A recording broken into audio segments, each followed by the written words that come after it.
You guys are in for it today. I've got some incredible views from giant mountains, overlooking valleys, red rock canyons and roads, rolling hills. Pretty much covered a lot of it today, so stick around. It's going to be fun.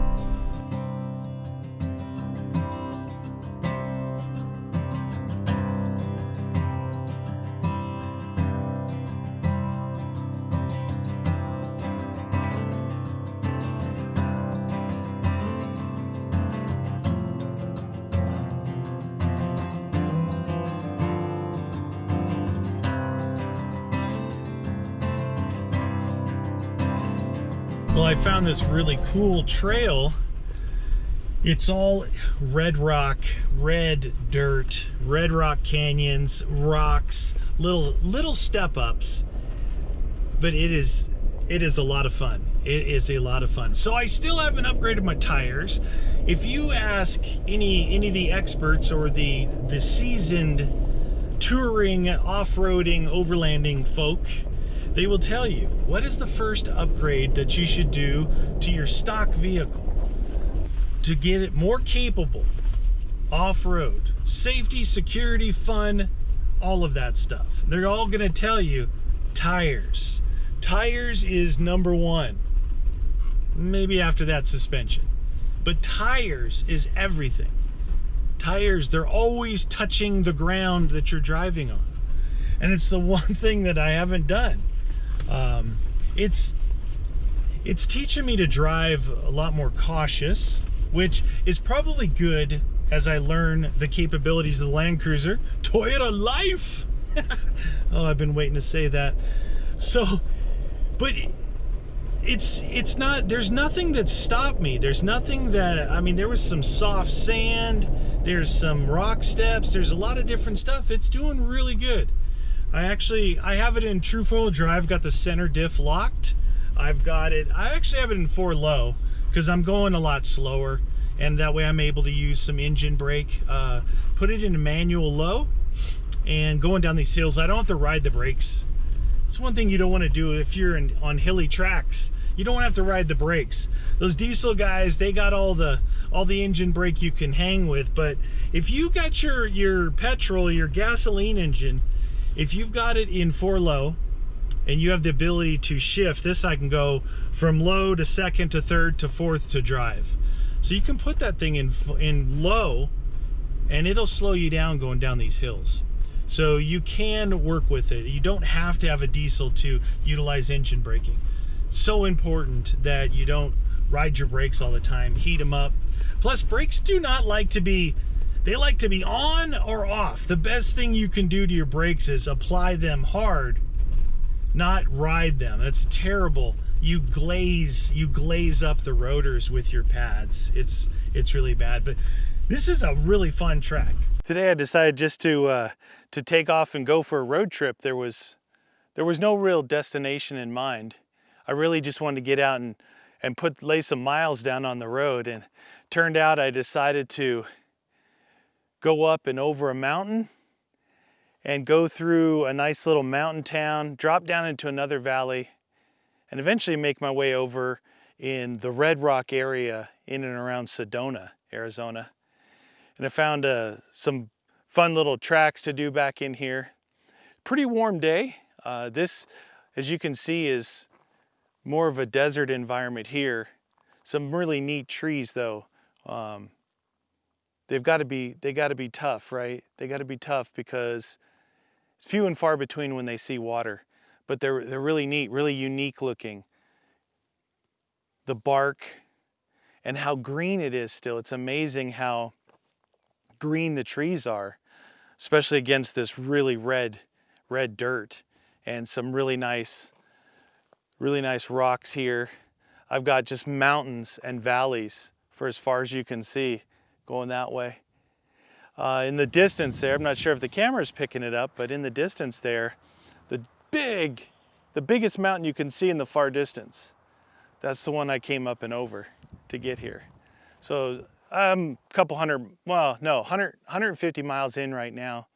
Just a little after midday. It's no cooking today. I just decided to bring a couple couple little snacks, bags of chips, bunch of water, and just hit the road.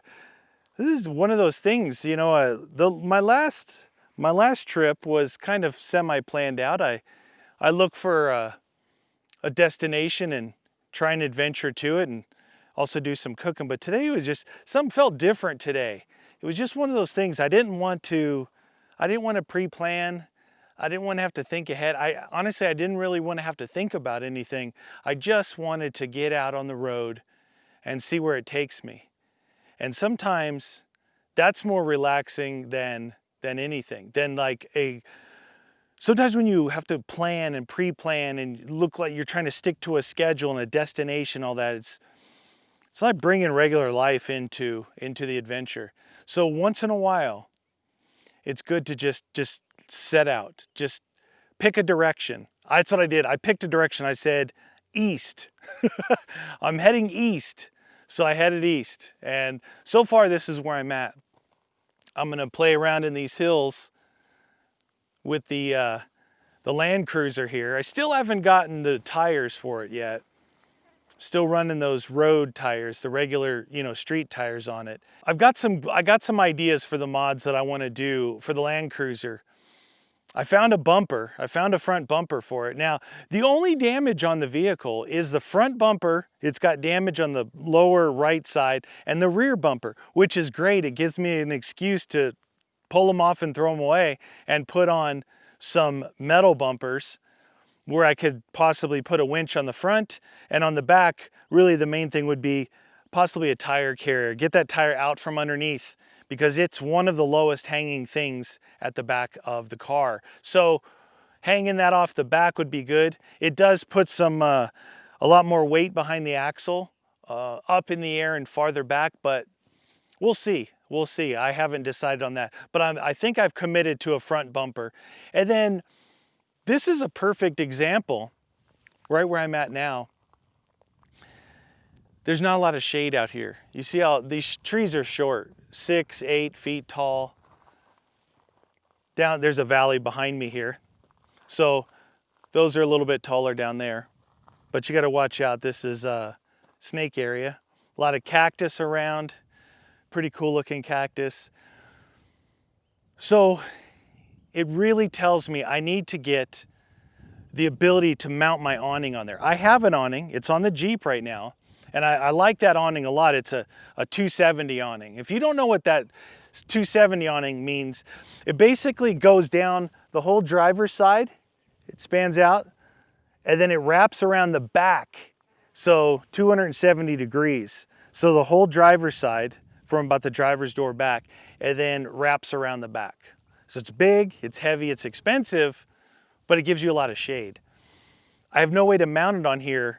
I probably end up gonna need to get a roof rack for this thing.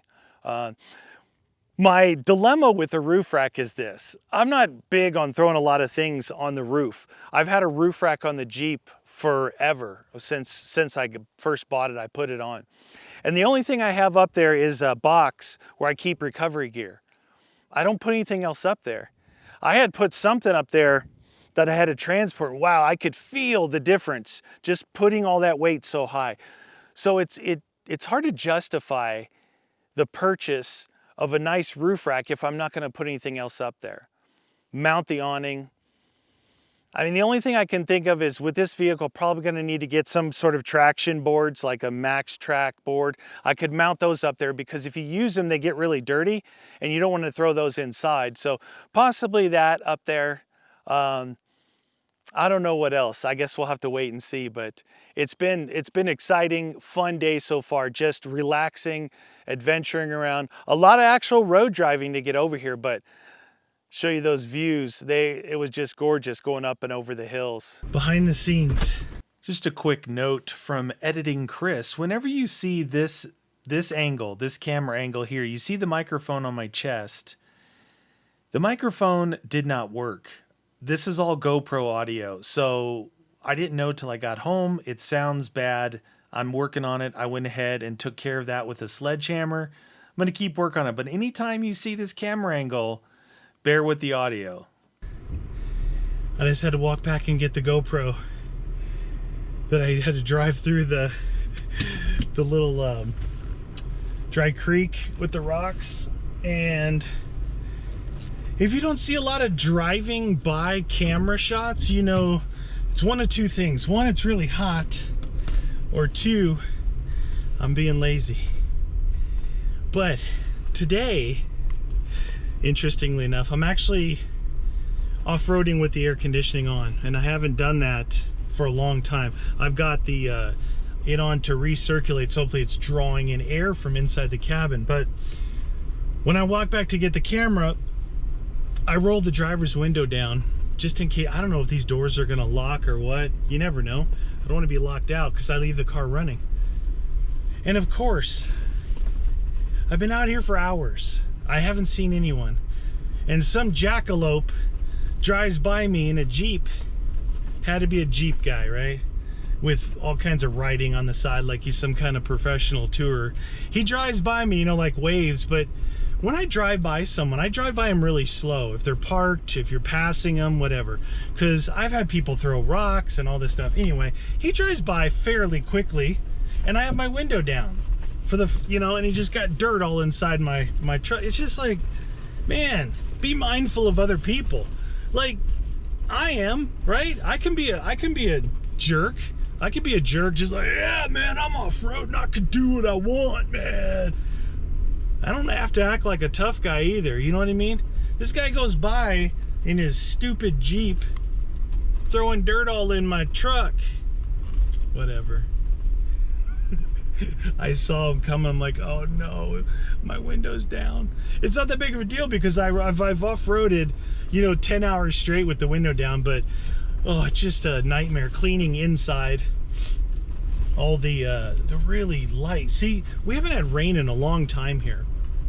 And not just that, but it's very dry climate and it's very hot. And the dirt roads, they turn to this really fine dust, right? You might call it bull dust, like talcum powder. It's very, very fine. It gets everywhere. It comes off the outside of the truck pretty good. The inside, you got to do it by hand. You got to wipe it down. Gets inside the instrument cluster and everything else. But I tell you what, inside my Jeep, I probably have dust from 4 or 5 states. It's everywhere in there. It's not dirty, but if you look in like all the corners and crevices, there's red dust, there's clay, there's stuff from Utah, Nevada, California, New Mexico, Arizona. Yeah. Who needs patches? I collect dust. I collect dirt on my vehicle. You know, people collect like all those patches they put on their cars and trucks. Man, I collect dirt. Man, I really like this Red Rock area. You know, I try not to get all the way into Sedona though, because it's pretty much a tourist destination. Very small town, very small roads, but a lot of people show up there to see the Red Rock. And also, I guess if you're a new age hippie or something, that's kind of what's going on there with the, you know, the crystals and the temples and all that stuff. I don't know. I really don't know what it is, but I love this. I love the Red Rock area. I really do. These trails are a lot of fun because this one, I believe, it's not that long, maybe 5 miles, but it splits off in 4 different directions. And then I believe there's some hiking trails. And I think if you go far enough, you might get all the way down to a little creek that usually has water in it.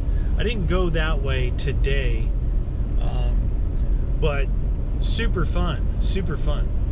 It's amazing how much smoother this truck is over rocks than the Jeep is. Now the Jeep's able to climb over anything, but it's pretty rough doing it.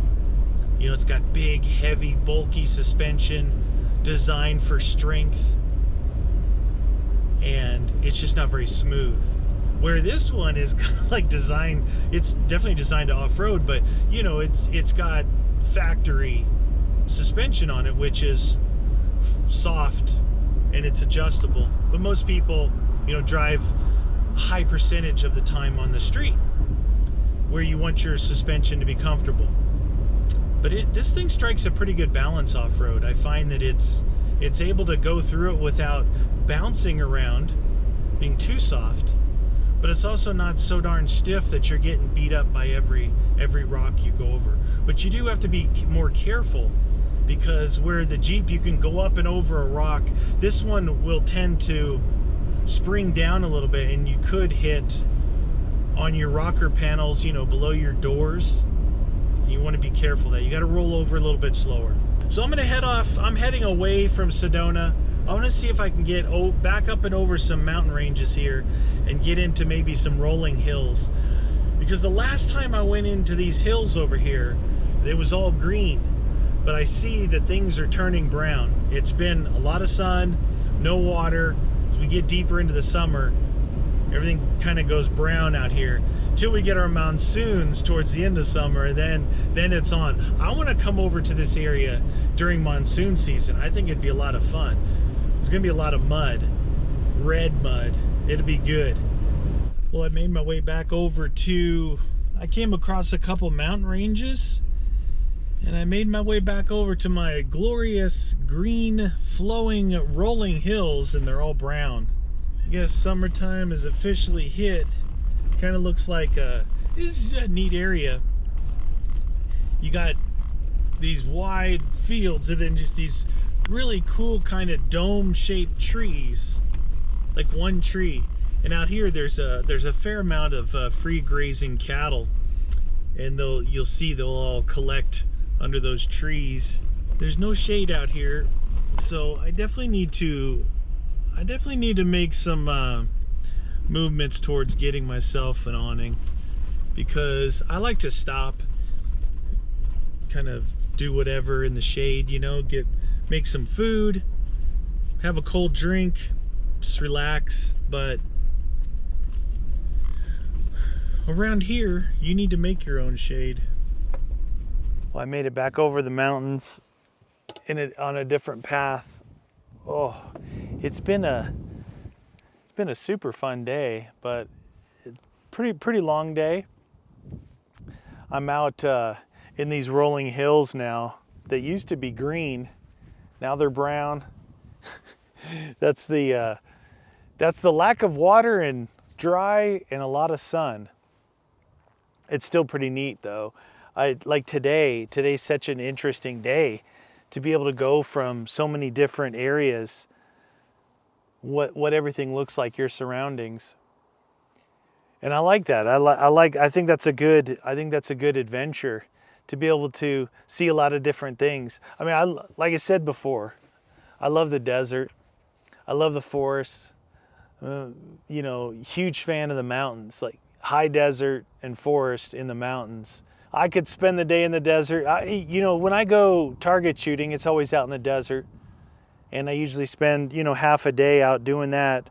The fire ban is still on. It's gonna probably be on until the monsoon season hits, which is, it's fine, because the last thing I wanna see is some kind of fire, forest fire, desert fire.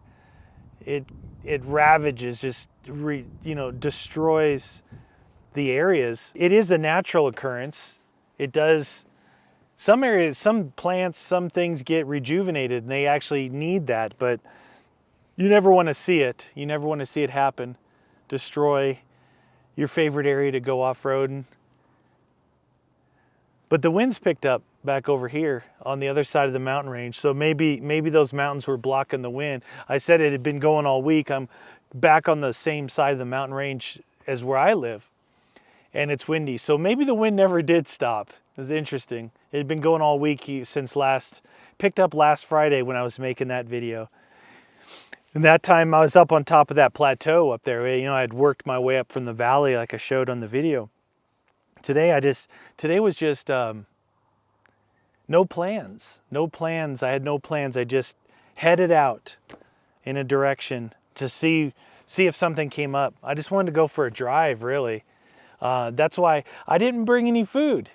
I mean, I brought snacks, but no food to make today. One, it's I don't have an awning or anything on here to create shade. So there's not a lot of shade the areas that I was going today. kind of sticking to the deserty areas today.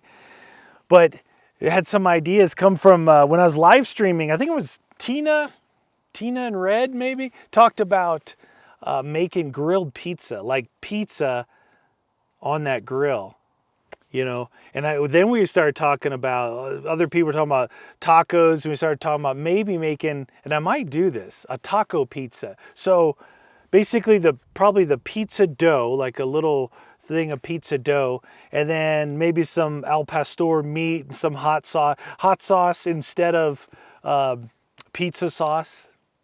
Sounds really good. I might need to test that out though. I don't know how it's gonna work. Well, I might as well just test it out in the wild, right? Because that's half the fun. If it works, it works. Just make sure you bring some backup food just in case it doesn't work. But I'm actually headed home now. It's almost 3 o'clock. I think I've been at it. I think I left around 9:30 this morning. Yeah, just went for a nice drive, couple 100 miles. A lot of it on pavement today because I went a long way. But even on pavement, whether the area is flat, whether it's mountainous or desert or red rock canyons, it can still be enjoyable. So, yeah. But just wanted to bring up, you know, now that I've used this Land Cruiser a fair amount, I've gone out on a fair amount of adventures with it, I definitely have a short list of things that just absolutely need to be done as far as modifications. One, talked about it a million times, the tires. I need to get all-terrain tires, and I'm just gonna pull the trigger and get some. What I was waiting for really was if I could find some wheels, because I don't really like these wheels. One, they're silver, I wanted them to be black. Two, they're just stock, they're ugly, and look like they hit a couple curbs in their day. I mean, it does have over 300,000 miles on it, so they've hit some curbs in their day. So I can't find any, and no one seems to be very knowledgeable about the offsets of the Land Cruiser. I think I know more about offsets now than the Toyota guys at the dealership, than the guys at the tire shop, than internet forums. I don't understand it. I don't understand why people aren't more knowledgeable about it. Like they say, oh no, even people who've done it, it's like, oh yeah, they're all Toyota Tundra wheels. Well, the bolt pattern is Toyota Tundra. It's 5 on 150 millimeter. So all the internet forums say, oh yeah, use Tundra wheels. Well, then I saw a guy who said, yeah, I got Tundra wheels and they don't fit. I had to put spacers on because the hub bore won't, the diameter of the hub bore won't slide over the Land Cruiser. So it was that particular older year of Land Cruiser like this and a newer set of Tundra wheels, and then get a spacer. You might as well go with the bigger offset wheels. It's a long story, but so tires is number one. Number two, I need to make arrangements for mounting an awning, and I think the only way I can do it is to actually get a roof rack. I just wasn't sure I wanted to do that, but I got my eye on a front runner roof rack, and hopefully I can utilize it for something more than just an awning holder. It seems like an expensive awning holder, but I don't like throwing too much stuff up there on the roof. Really top heavy, affected by wind on the road, trying to get to your destinations. Other than that, that's pretty much the main two things that I need. Like they're really requirements. I need shade, and I need off-road confidence with the tires. So I'm gonna be looking over the next maybe month or so to do something with that. But it's been a lot of fun so far. I'm enjoying off-roading and adventuring in the summertime here, but I am looking forward to monsoon season. Will be the first thing that hits with the rains, and obviously looking forward to winter again because the weather's so, it's so cool. The vehicles like it when it's cold. I don't mind layering up, and the dust is usually down, and that's a lot of fun. That's a lot of fun. So it should be good. All from now through the end of the year, it'll be all different types of adventures with different types of vehicles in different types of weather. That's going to do it for me today, you guys. I hope you enjoyed it. Something a little bit different today, but I think next time we're going to bring back some cooking. So I'll see you guys then.